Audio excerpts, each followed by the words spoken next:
দেশ বিদেশের ব্যবসা বাণিজ্য আর অর্থনীতির সব খবর নিয়ে আমন্ত্রণ জানাচ্ছি মেট্রো সেম বিজনেস রিপোর্টে। ঋণের সুদ হার 1% বাড়লে খেলাপি ঋণ বাড়ে কতটা, গবেষণা কি বলছে? কবে থেকে দেশে চালু থাকা সব অবৈধ হ্যান্ডসেট নিষিদ্ধ হচ্ছে? সাধারণের প্রশ্ন নিয়ে বিটিআরসির ব্যাখ্যা কি? কোভ্যাক্স উদ্যোগ থেকে কত টিকা পাবে বাংলাদেশ? বিতরণে খরচ পড়বে কতটা? এমন সব প্রশ্নের উত্তর নিয়েই আমাদের আজকের আয়োজন। ঋণের সুদ হার 1% বাড়লে খেলাপি ঋণের হার বাড়ে 11.5%-এর মতো। খেলাপি ঋণ বাড়ে, ঋণের প্রবাহ কমে গেলেও এমন সব পর্যবেক্ষণই উঠে এসেছে Bangladesh institute of bank management BIBM এর এক গবেষণায়। বুধবার এক ভার্চুয়াল আলোচনায় এই গবেষণা প্রতিবেদন তুলে ধরা হয়। যদিও ব্যাংকারদের মতে গ্রাহক বাছাইয়ের ভুলের কারণেই খেলাপি বাড়ছে, যা কোভিড পরবর্তী সময়ে আরও বাড়বে বলেই আশঙ্কা তাদের। বাংলাদেশ ব্যাংকের জুন 2020 শেষের হিসেব বলছে, দেশের ব্যাংকিং খাত থেকে যত ঋণ দেওয়া হয়েছে তার প্রতি 100 টাকার 9 টাকা 16 পয়সাই খেলাপিতে পরিণত হয়েছে। সব মিলে যার পরিমাণ 96,116 কোটি টাকা। এর মধ্যে 85 ভাগেরও বেশি মন্দ ঋণ। BIBM বলছে এর বড় কারণ ঋণ প্রদানে রাজনৈতিক বিবেচনা, গ্রাহকের অসততা আর ব্যাংকারদের কর্মদক্ষতার অভাব। তবে এর বাইরে ব্যাংকিং নীতিও খেলাপি ঋণ ওঠানামায় বড় ভূমিকা রাখে বলে উল্লেখ করা হয়েছে গবেষণায়। When the lending rate increases the NPL of the bank, 1 point increases of interest rate non-performing loan of the banks will increase around 11.57%. এটা আছে লোন গ্রোথ রেট এবং NPL এর যে সম্পর্কটা, এটা সাধারণত দেখা যাচ্ছে নেগেটিভ। আমাদের দেশে দেখা গেছে অনেক সময় আমরা ওয়ার্কিং ক্যাপিটাল অথবা আদার লোন স্টাডি করতে যে দেখেছি যে অনেক সময় প্রজেক্ট লোন অ্যাডিকুয়েট দেওয়া হয়েছে, কিন্তু because of insufficient inadequate working capital ওই প্রজেক্টটা ঠিকমতো রান করে না, সো অ্যাডিকুয়েট রেভিনিউ জেনারেট করতে পারে না, যার ফলে এই লোনটা NPL হওয়ার সম্ভাবনাই বেশি হয়ে যায়। তবে জিডিপি প্রবৃদ্ধি বা মূল্যস্ফীতির তারতম্যের কারণে খেলাপি ঋণে কোনো প্রভাব পড়ে না বলে উল্লেখ করা হয়েছে গবেষণায়। যদিও করোনার এই সময়ে খেলাপি বৃদ্ধির আশঙ্কা আরও প্রকট হয়েছে, কেননা ঋণের কিস্তি পরিশোধ না করলে খেলাপি হবে না। কেন্দ্রীয় ব্যাংকের এই নীতি উঠে গেলে নতুন হিসেবে একবারে বড় অঙ্কের খেলাপি ঋণের চাপের আশঙ্কা করছেন ব্যাংকাররা। আমাদের ক্লাসিফাইড ইনভেস্টমেন্টগুলো যে কি ট্রিটমেন্ট হবে আমরা পুঙ্খানুপুঙ্খভাবে দেখতে গিয়ে দেখছি যে আমাদের জন্য it's getting day by day very tougher, এবং সামনের দিনগুলোতে যেভাবে কোভিডের যে প্রকোপ সেটা কিন্তু আবার বৃদ্ধি পাচ্ছে। তো সেগুলোকে যদি আমরা আমলে নিয়ে এখনই যদি আমরা তৈরি না হই, তাহলে সামনের দিনগুলোতে আমাদের কিন্তু we are going to face a big challenge. এখন যদি পেমেন্ট পজ চলছে হয়তো আমরা বুঝতে পারছি না, কিন্তু পেমেন্ট পজ যখন ডিসেম্বর পরে উঠে যাবে তখন কি অবস্থা হবে আমি জানি না। এই বছর আমাদের কিন্তু ব্যাংকারদের উচিত ব্যাংক ব্যালেন্স শিটকে স্ট্রেনথেন করা, instead of declaring higher profit. আমাদের ব্যালেন্স শিট স্ট্রেনথেন করার সময় আছে, দ্যাট নেক্সট ইয়ারে বা কামিং ইয়ার্সে কেমন হবে আমি জানি না, সেইভাবে ব্যালেন্স শিট আমাদের স্ট্রেনথেন করা উচিত। যেটা আমরা মিনিমাম ডিভিডেন্ড দিতে হবে সেটাই দিব। BIBM বলছে নির্দিষ্ট 1 বছরের খেলাপি ঋণের হারের উপর নির্ভর করে তার পরবর্তী বছরে খেলাপি ঋণ কতটা বাড়বে বা কমবে। তাই ঋণ শ্রেণীকরণ এবং পুনর্বিন্যাসের ক্ষেত্রে আরও সচেতনতা দরকার বলে মনে করে কেন্দ্রীয় ব্যাংক। রাইট অফ নিয়ে বিভিন্ন সময় আমাদের আলোচনা সমালোচনা হয়ে থাকে, কিন্তু প্রভিশনটা যেহেতু তার প্রফিট থেকেই কিন্তু সে এটা তৈরি করছে, কাজে রাইট অফ যখন হয়ে যাচ্ছে সেটা অ্যাকাউন্টিং প্রিন্সিপাল স্ট্যান্ডার্ডে কিন্তু আমাদের অত ক্ষতি করছে না। কিন্তু তাই বলে এই না যে রাইট অফের সুযোগ নিয়ে এটা যথেচ্ছাচার হবে, কাজে সেক্ষেত্রেও আইনগতভাবে কিন্তু কোনো ছাড় তাকে আমরা দিই না। সেই সঙ্গে একজন গ্রাহককে সীমার অতিরিক্ত ঋণ প্রদানের সংস্কৃতি থেকেও বের হয়ে আসার আহ্বান জানানো হয় অনুষ্ঠানে। সৌরভ রহমান, বিজনেস রিপোর্ট, মাছরাঙা টেলিভিশন। অবৈধ হ্যান্ডসেট বেচাকেনা বন্ধে ইকুইপমেন্ট আইডেন্টিটি রেজিস্টার বা NERI চালু করতে যাচ্ছে সরকার। এর ফলে আগামী বছরের মার্চের পর থেকে দেশের নেটওয়ার্কে অবৈধ কোনো ফোন ব্যবহার করা যাবে না। সেই সাথে বছরে সরকারের রাজস্ব আয় বাড়বে 5,000 কোটি টাকা। প্রকল্পটি বাস্তবায়নে সিনোসিস রেডিসন কম্পিউটার ওয়ার্ল্ড নামে একটি দেশীয় প্রতিষ্ঠানকে দায়িত্ব দিয়েছে Bangladesh telecommunication regulatory commission BTRC। দেশে বৈধভাবে আমদানি করা হ্যান্ডসেটের একটি তথ্য ভাণ্ডার চালু করেছে BTRC গেল বছরের জানুয়ারিতে। এখন পর্যন্ত যেখানে 13,53 লাখ হ্যান্ডসেটের IMEI নম্বর জমা পড়েছে। এই তথ্য ভাণ্ডারকে ন্যাশনাল ইকুইপমেন্ট আইডেন্টিটি রেজিস্টার বা NEIR নামের আরেকটি ব্যবস্থার সাথে যুক্ত করতে চায় BTRC, যার মাধ্যমে দেশের চালু সব হ্যান্ডসেট তাতে ব্যবহৃত সিম, ক্যাশ, মোবাইল ফোন, এবং ব্যবহারকারীর জাতীয় পরিচয়পত্রের একটি তথ্যভাণ্ডার গড়ে তোলা যাবে। মোবাইল হ্যান্ডসেট যারা আমদানি করবেন কিংবা মোবাইল হ্যান্ডসেট যারা দেশে তৈরি করবেন, তারা আমাদের কাছ থেকে তাদের IMEI নাম্বার সহ আমাদের কাছ থেকে পারমিশন নেওয়ার আগেই NID সিস্টেমে থাকবে। সেটা করার পরে সেই সেটটা মার্কেটিং করবে। মার্কেটিং করার সময় একজন গ্রাহক তাকে আসলে এনশিওর হইতে হবে যে এটা NID সিস্টেমে ইনক্লুড করা আছে কিনা, তখন সেই SMS এর মাধ্যমে সে জেনে সেটটা কিনবে। NEIR সিস্টেমটি প্রত্যেক মোবাইল অপারেটরের নিজস্ব EIR এর সাথে সরাসরি সংযুক্ত থাকবে। গ্রাহকের হ্যান্ডসেট স্বয়ংক্রিয়ভাবে মোবাইল নেটওয়ার্কের মাধ্যমে নিবন্ধিত হবে। NEIR এ দেয়া তথ্যের ভিত্তিতে হ্যান্ডসেটের বৈধতা যাচাইয়ের পর সেটি ব্যবহারের অনুমতি পাবে গ্রাহক। এর ফলে অবৈধভাবে আমদানি করা কোনো হ্যান্ডসেট দেশের কোনো মোবাইল নেটওয়ার্কে কাজ করবে না। আমরা যখন সিম রেজিস্ট্রেশন করি তখন কিন্তু গ্রাহকদের রেজিস্ট্রেশন করার জন্য কন্ট্যাক্ট সেন্টারে গিয়ে ফিঙ্গারপ্রিন্ট দিতে হয়েছে। সো তার মানে আমাদের প্রতিটা সিমের মালিকানা অলরেডি নিশ্চিত। সো NEIR এর ক্ষেত্রে এই জিনিসটা আমরা রিপিটেশন করব না, সেই তথ্যটাই আমরা CBBMP থেকে নিব। যখন আমরা কোনো একটা গ্রাহক কোনো একটা হ্যান্ডসেটে সিম ভরবে, তার মানে ওনার আইডেন্টিফিকেশনের জায়গাটা আমরা CBBMP থেকে নিশ্চিত করব। মার্কেট থেকে যদি উনি অবৈধভাবে সেট কিনেন কিংবা অবৈধ জায়গা থেকে কিনেন, তাহলে কিন্তু সেই সেটটা যখন নেটওয়ার্কে যাবে তখন আমাদের কাছে এসে ধরা পড়বে যে আসলে এই সেটটা বৈধভাবে আসে নাই কিংবা বৈধভাবে সে কিনে নেয়।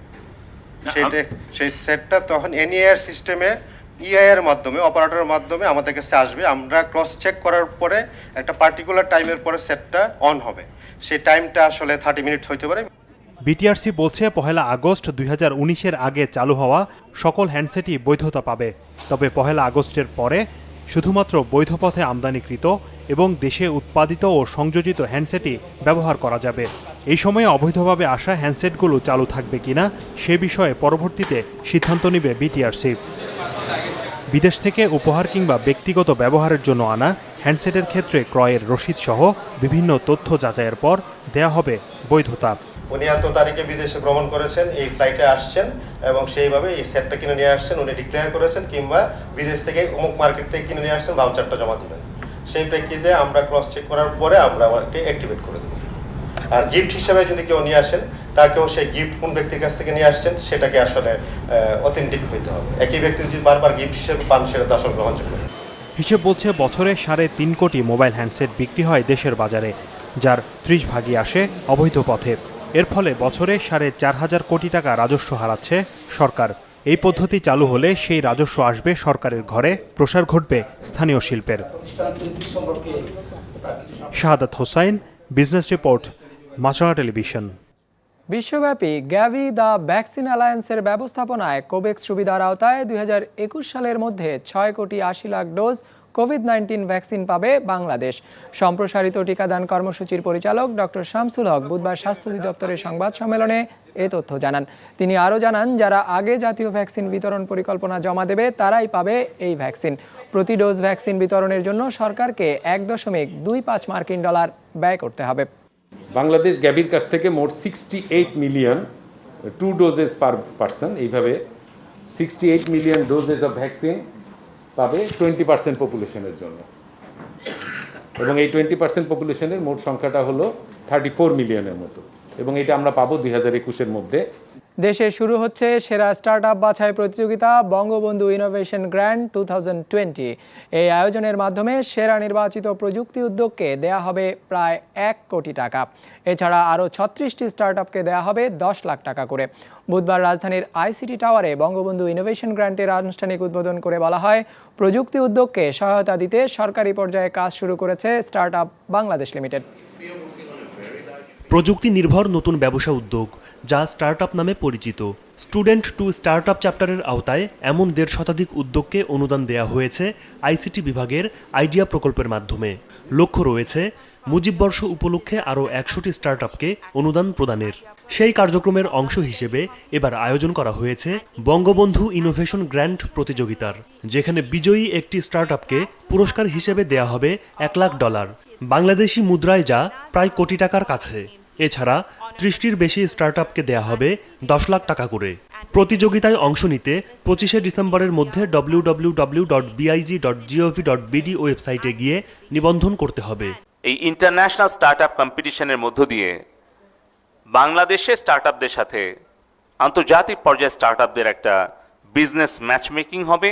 10 লক্ষ টাকা থেকে শুরু করে সর্বোচ্চ প্রথম পুরস্কার 1 কোটি টাকা পর্যন্ত দেওয়া হবে অনুদান। আমি তরুণ সমাজকে আমন্ত্রণ জানাচ্ছি, বিশেষ করে যারা ইউনিভার্সিটিতে পড়াশোনা করছেন বা বিভিন্ন কারণে এখনও চাকরির সন্ধান পাননি। নিশ্চয়ই আপনার মনে একটি আইডিয়া আছে, সেই আইডিয়াটিকে অবশ্যই আপনি বাস্তবায়ন করতে চান, তাহলে এই ধরনের কার্যক্রমে আপনি অংশ নিতে পারেন এবং নিজে একটি বড় প্রতিষ্ঠানের মালিক হতে পারেন। অনুষ্ঠানে জানানো হয়, শুধু প্রতিযোগিতার মাধ্যমেই নয়, সরকারিভাবে প্রাথমিক মূলধনের যোগান দেওয়া হবে প্রযুক্তি নির্ভর নতুন উদ্যোগগুলোকে। এই মূলধন সরবরাহে ভেঞ্চার ক্যাপিটাল কোম্পানি হিসেবে অনুমোদন পেয়েছে স্টার্টআপ বাংলাদেশ লিমিটেড। সম্ভাবনাময় উদ্যোগগুলোকে যারা সর্বনিম্ন 1 কোটি থেকে 5 কোটি টাকা পর্যন্ত মূলধন দেবে। ইতিমধ্যে আমরা startup Bangladesh limited venture capital কোম্পানিটা আমরা অনুমোদন করেছি, যার আওতায় আমরা চেষ্টা করছি 1 কোটি থেকে 5 কোটি টাকা পর্যন্ত আমরা ইকুইটি দিব। সরকারের এমন পদক্ষেপের ফলে নতুন উদ্যোক্তাদের মূলধন সংকট হ্রাস পাবে বলে প্রত্যাশা আইসিটি বিভাগের। ইমতিয়াজ হাসান, বিজনেস রিপোর্ট, মাছরাঙ্গা টেলিভিশন।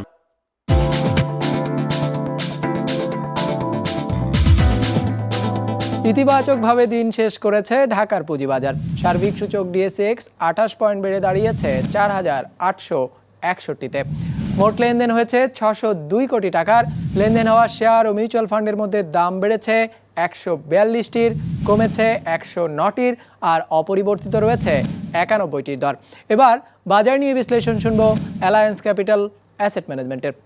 আজকে মার্কেট 25 পয়েন্ট ইনক্রিজ করে শেষ হয়েছে। বিগত সপ্তাহ জুড়ে আমরা দেখতে পাচ্ছি যে মার্কেটে বাইং অ্যাপিটাইট অনেকটা কম, যার কারণে দেখা যাচ্ছে যে মার্কেটে একটি ডাউন ট্রেন্ড ফলো করে। কিন্তু গত সেশন এবং আজকে ওই ডাউন ট্রেন্ডটা ব্রেক করে আজকে কিছুটা ইনক্রিজ করেছে মার্কেটে। আজকে 600 কোটি টাকার লেনদেন হয়। ইনভেস্টর পার্টিসিপেশন যদিও এটা আসলে কিছুটা কম। ইন্স্যুরেন্স সেক্টর এবং ফাইন্যান্সিয়াল ইনস্টিটিউশন সেক্টরের অধিকাংশ স্টক প্রাইস বৃদ্ধি পেয়েছে। আজকে মিউচুয়াল ফান্ড সেক্টরের সবগুলো স্টকসেরই আসলে প্রাইস কারেকশন হয়। আজকে কয়েকটি লার্জ ক্যাপ সেক্টরসের স্টকস প্রাইস আমরা দেখতে পাচ্ছি যে ইন্ডেক্সে পজিটিভলি কন্ট্রিবিউট করেছে, যেমন জিপি, ব্র্যাক ব্যাংক এবং অলিম্পিক। আজকে টার্নওভারের শীর্ষে অবস্থান করে নিটল ইন্স্যুরেন্স এবং সেক্টর বেসিসে আজকে টার্নওভার লিড করে ইন্স্যুরেন্স সেক্টর, 40% কন্ট্রিবিউট করে, এবং ফলোড বাই মিউচুয়াল ফান্ড এবং ইঞ্জিনিয়ারিং সেক্টর।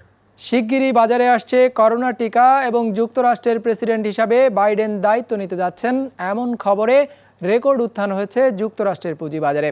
মঙ্গলবার ডাও জোন্স সূচক প্রথমবারের মতো ছুঁয়ে ফেলেছে 30,000 পয়েন্টের মাইল ফলক, যা তাদের ইতিহাসে সর্বোচ্চ। এছাড়া বেড়েছে ওয়াল স্ট্রিটের অন্য 2 সূচক, S&P 500 এবং নাসদাক সূচকও। ডেস্ক রিপোর্টে বিস্তারিত। মঙ্গলবার যুক্তরাষ্ট্রের ইতিহাসে সবচেয়ে ভালো দিন কাটালো দেশটির পুঁজিবাজার। এদিন বাজারে শিল্প খাতের সূচক ডাও জোন্স ছুঁয়েছে রেকর্ড 30,000 পয়েন্টের মাইল ফলক। I want to congratulate everybody. The stock market Dow Jones Industrial Average just hit 30,000, which is the highest in history. We've never broken 30,000, and that's just despite everything that's taken place with the pandemic. I'm very thrilled with what's happened on the vaccine front. That's been absolutely incredible. It's nothing like that has ever happened medically, and I think people are acknowledging that, and it's having a big effect. But the stock market's just broken 30,000. Never been broken, that number. That's a sacred number, 30,000. Nobody thought they'd ever see it. Trump উচ্ছ্বাস প্রকাশ করলেও সূচকের উত্থানের পেছনে তার ক্ষমতা থেকে সরে দাঁড়ানোর ঘোষণা এবং একই দিনে প্রেসিডেন্টের দায়িত্ব নিতে যাওয়া জো বাইডেনের মন্ত্রিসভার ঘোষণা বিনিয়োগকারীদের মধ্যে আস্থা ফিরিয়ে এনেছে। So I think people like the cabinet post we're seeing from Biden. They like the idea that the sort of long period of uncertainty about how much difficulty we'd see an outgoing Trump administration make. I think people like that that's over, that the Michigan certification's over, that the 2000th recount in Georgia looks like it won't upset the apple cart. I think people like Janet Yellen as an idea for a new Treasury Secretary. She's a known quantity, was pretty able set of hands in a tough moment. শুধু পুঁজিবাজারই নয়, এদিন চাঙ্গা ভাব ছিল জ্বালানি তেলের বাজারেও। মঙ্গলবার ইউএস ক্রুডের দাম ব্যারেল প্রতি 4 ভাগের বেশি বেড়ে দাঁড়িয়েছে প্রায় $45, আর ব্র্যান্ড ক্রুডের দাম 4 ভাগ বেড়ে দাঁড়িয়েছে $48 কাছাকাছি। অন্যদিকে কমতে শুরু করেছে মহামারীতে বেড়ে যাওয়া স্বর্ণের দাম। আউন্স প্রতি 1.6 ভাগ কমে দাঁড়িয়েছে $1,806। বাজার বিশ্লেষকরা বলছেন টিকার প্রাপ্তির নিশ্চয়তা এতে বড় প্রভাব ফেলেছে। I think seeing that there's also a vaccine that looks like it might be a little bit less finicky and difficult to get to the world's population is kind of a big deal. And I think it's just now we can rally. We were rallying anyway. Now we actually have an excuse, so we're going to rally that much harder. শুধু যুক্তরাষ্ট্রই নয়, প্রভাব পড়েছে ইউরোপের পুঁজিবাজারেও। এছাড়া লন্ডনের FTSE 100, জাপানের Nikkei, হংকংয়ের Hansen সহ দক্ষিণ কোরিয়া, অস্ট্রেলিয়া, নিউজিল্যান্ড এবং সিঙ্গাপুরের শেয়ার বাজারেও ছিল চাঙ্গা ভাব। মুস্তফা তাহান, বিজনেস রিপোর্ট, মাছরাঙ্গা টেলিভিশন। দর্শক, আমাদের যে কোনো পর্ব নিজেদের সুবিধাজনক সময়ে দেখতে সাবস্ক্রাইব করুন বিজনেস রিপোর্টের অফিসিয়াল ইউটিউব চ্যানেল। ফেসবুক পেজে লাইক দিয়ে আপডেট থাকুন ব্যবসা বাণিজ্যের আলোচিত সব ঘটনা সম্পর্কে। আর আপনাদের মতামত জানান ইনবক্সে। আজ এটুকুই, বিদায় নিচ্ছি, ভালো থাকবেন।